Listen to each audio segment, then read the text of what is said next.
Just tell me a little bit about your putting right now.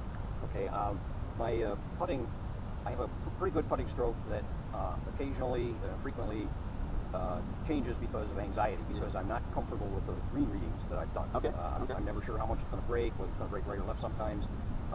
Speed is not a problem for me. Right. I've always been a pretty good lag putter, and so, but what happens is when I get anxious, my stroke gets quick. I tend to look up, and when I look up, I don't make solid contact with the ball.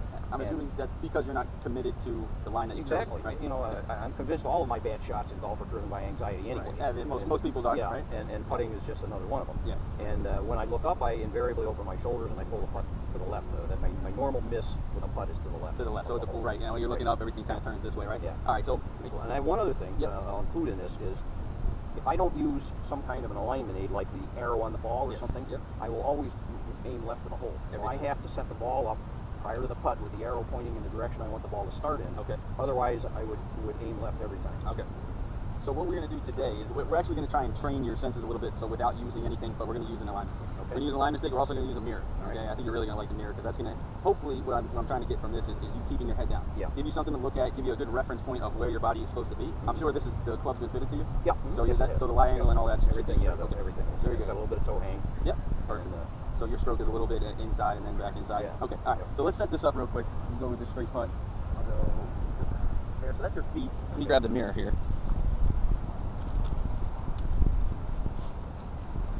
Get the tee. There we go. Alright. We're going to set the mirror up. Down. Right. Alright.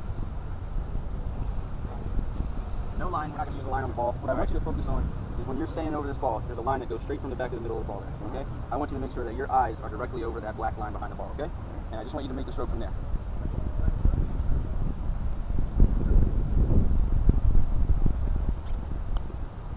Good.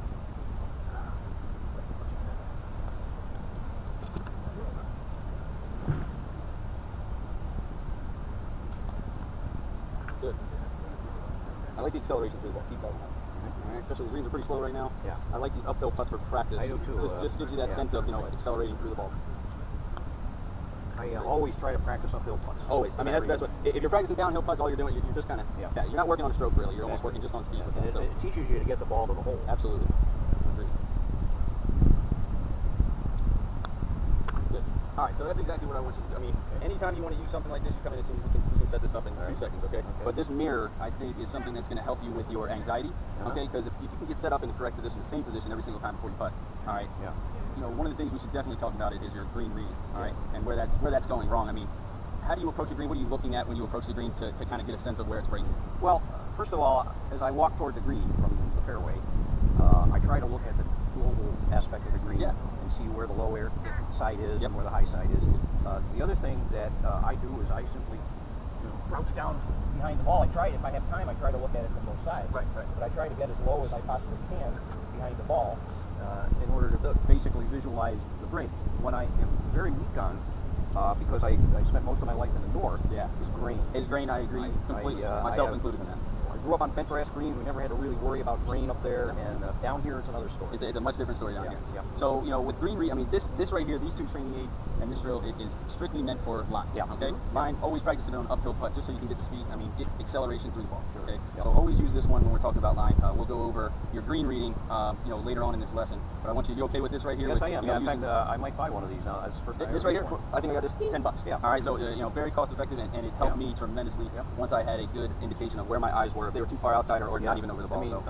I mean, this would be ridiculous. That is ridiculous. So when I get over the ball, do you actually feel like you're standing closer to it now, or that your body is more over top, or does it feel like you're in the same spot? It feels like I'm in the same spot I've always been in. Good. I like to have my arms dangling straight down as much as possible. I love that. And just take a That's it. stroke like that, and yeah.